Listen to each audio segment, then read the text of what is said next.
मैंने ये चिट्ठी एलजी साहब की मंगवाई अभी। मुझे नहीं पता ये एलजी साहब ने चिट्ठी किससे लिखवाई है, क्योंकि उन्होंने नहीं लिखी है मैं समझ सकता हूँ। उनकी इतनी अंग्रेजी है ही नहीं कि वो ऐसी चिट्ठी लिख दें। मैं उनसे कई बार बातचीत कर चुका हूँ। ऐसे आपको पता चल जाता है किस आदमी की कैसी भाषा हो सकती है। ये चिट्ठी जिसने भी लिखी है बेहद भद्दी चिट्ठी है और घटिया भाषा का प्रयोग किया है और राजनीतिक चिट्ठी लिखी। और राजनीतिक चिट्ठी लिखते समय एलजी साहब ने कहा कि मुझ पे राजनीति करने का इल्जाम लगाया गया है, और जो अंग्रेजी के शब्द इस्तेमाल किए हैं वो है, मुझे कहा गया है कि BJP exercises direct control over honourable LG. उन्होंने इस चीज पे एतराज जताया और उन्होंने लिखा ये जो स्टेटमेंट है गलत है, अनएक्सेप्टेबल है, इररिस्पॉन्सिबल है, and it not only breaches all propriety and constitutional provisions but is also affront to the constitutional office of LG for petty political games।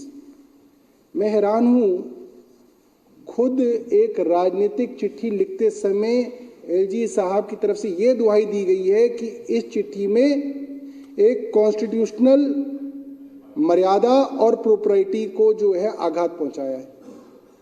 ये चिट्ठी किसी से भी आप पढ़वा लीजिए। ये चिट्ठी एलजी ऑफिस, जिसको एक सेक्रोसेंट ऑफिस माना जाता है, उस सेक्रोसेंट ऑफिस के ऊपर एक धब्बा है ये चिट्ठी।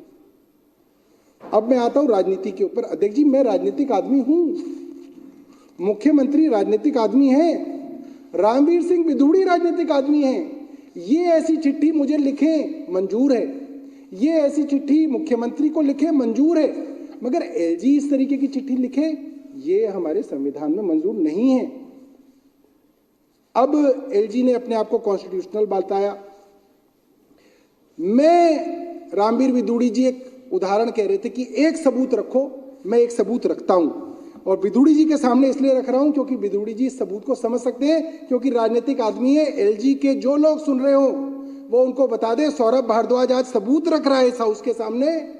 अगर उनमें दम है तो इस सबूत के खिलाफ बताएं कि मैं गलत बोल रहा हूं। अध्यक्ष जी, देश का संविधान कहता है 10 एल्डरमैन सरकार लगाएगी, हमें नहीं लगाने दिए, एलजी साहब ने लगाए, जबरदस्ती लगाए। चलिए ठीक है, वो कौन लोग थे? वो भारतीय जनता पार्टी के छोटे छोटे कार्यकर्ता थे। वो एलजी साहब को वो कहां मिल गए?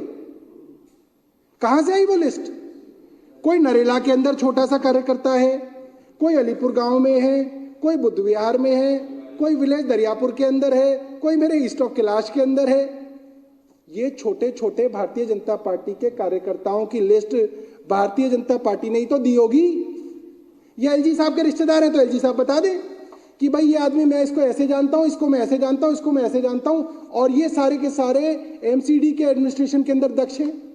तो आपने अपना जो पहला काम दिल्ली में आके किया एमसीडी के अंदर, वो आपने प्योरली राजनीति की। और दूसरा उदाहरण मैं उनका देता हूं, सबूत है उनका, उन्होंने उस जोन के अंदर ये एल्डरमैन दिए जिस जोन के अंदर भारतीय जनता पार्टी को जरूरत थी। जैसे नरेला में दिए, सिविल लाइंस में दिए और सेंट्रल जोन में दिए, और गिनती भी उतनी ही दी। नरेला में 4 दिए, सिविल लाइंस में 4 दिए, सेंट्रल जोन में 2 दिए। वाह भाई वाह, आप क्या बेवकूफ समझते हो सबको? मैं सबूत दे रहा हूं।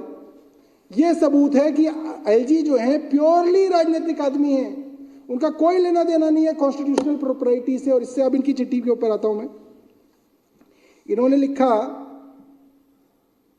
Water scheme which does not exist on paper. ये सरासर जो है एलजी साहब ने एक गलत बात कही।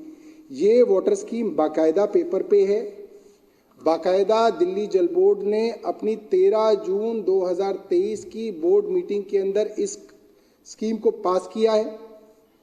दिल्ली जल बोर्ड की तरफ से बार बार ये कहा जा रहा था, क्योंकि अफसर जो हैं वो इस स्कीम से अनकंफर्टेबल थे, और कारण ये था कि उनके ऊपर से जो है एलजी साहब का और उनके ऊपर भारतीय जनता पार्टी का दबाव था। ये सबको मालूम है। अफसर नहीं चाहते ये स्कीम आए। वो क्यों नहीं चाहते? क्योंकि एलजी साहब नहीं चाहते। वो क्यों नहीं चाहते? क्योंकि भारतीय जनता पार्टी नहीं चाहती। इसलिए अफसर बार बार ये कहते रहे कि साहब हम ना इस स्कीम के अंदर मॉडिफिकेशन करना चाहते हैं, मॉडिफिकेशन करना चाहते हैं, हम रुके रहे। मैंने खुद फाइल पे लिखा, मैं जब यूडी मिनिस्टर बना, आतिशी चेयरपर्सन थी, पहले मैं ही चेयरपर्सन था, मैं ही यूडी मिनिस्टर था।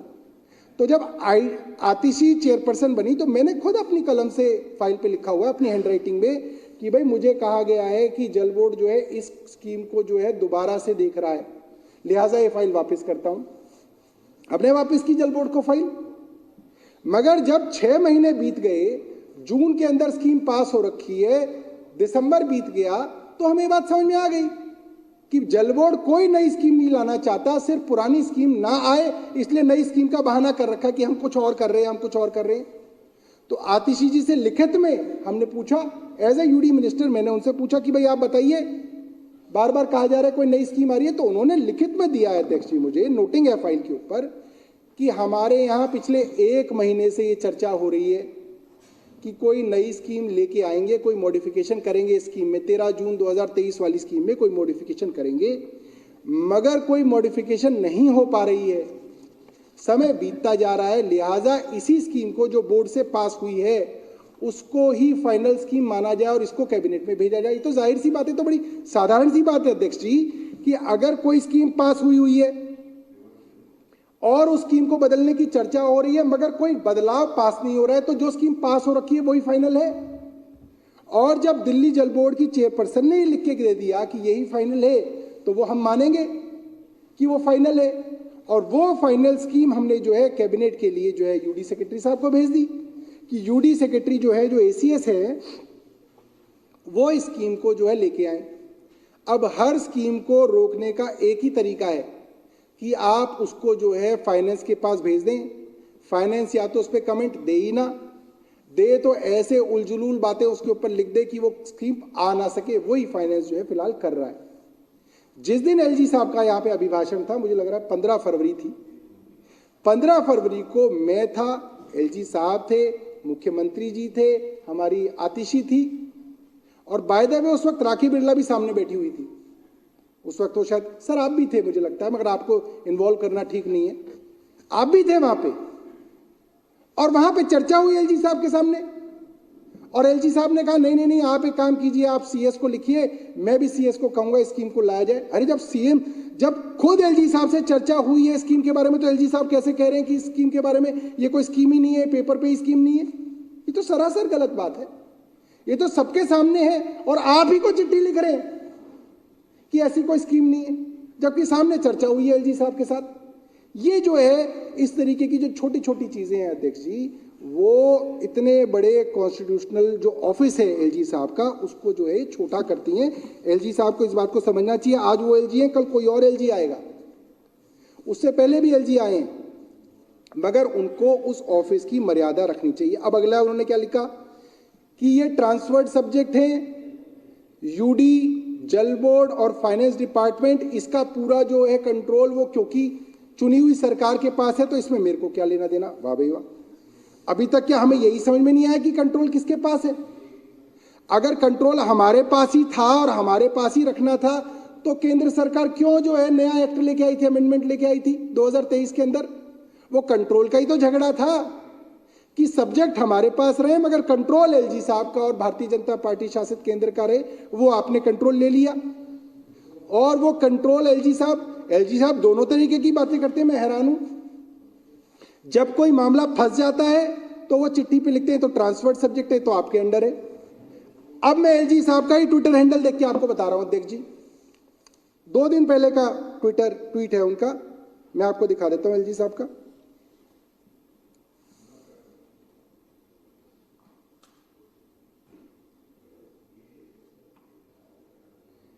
एलजी साहब का 5 दिन पुराना ट्वीट है। I visited the historical commercial hubs of Kashmiri Gate, Saint James Church complex, Kamla Market at Ajmeri Gate and travelled through Shraddhanand Marg to 30 Hazari. अखबार के अंदर इनकी प्रेस रिलीज आई है कि मैंने ये डायरेक्शन दी, इस बाजार को ठीक कर दो, इस बाजार को ठीक कर दो, इस बाजार को ठीक कर दो। ये बाजार आपके पास कहां से आ गए? ये तो ट्रांसफर्ड सब्जेक्ट है, या तो पीडब्ल्यूडी के हैं या वो कुछ सड़कें एमसीडी की हैं। आपका क्या लेना देना है उसके अंदर? और आपके साथ दिल्ली सरकार के सारे अधिकारी दिख रहे हैं इस फोटो में। ये एमसीडी के कमिश्नर हैं, ये भी ट्रांसफर सब्जेक्ट है, आप क्यों लेके घूम रहे हो इनको? इसके अंदर वो भी आ रहा हूं, उसमें भी आता हूं मैं। तो भाई आप ये क्या लिखते हो कि आप चिट्ठी में कुछ लिखते हो, अखबारों में प्रेस रिलीज कुछ और देते हो, ऐसे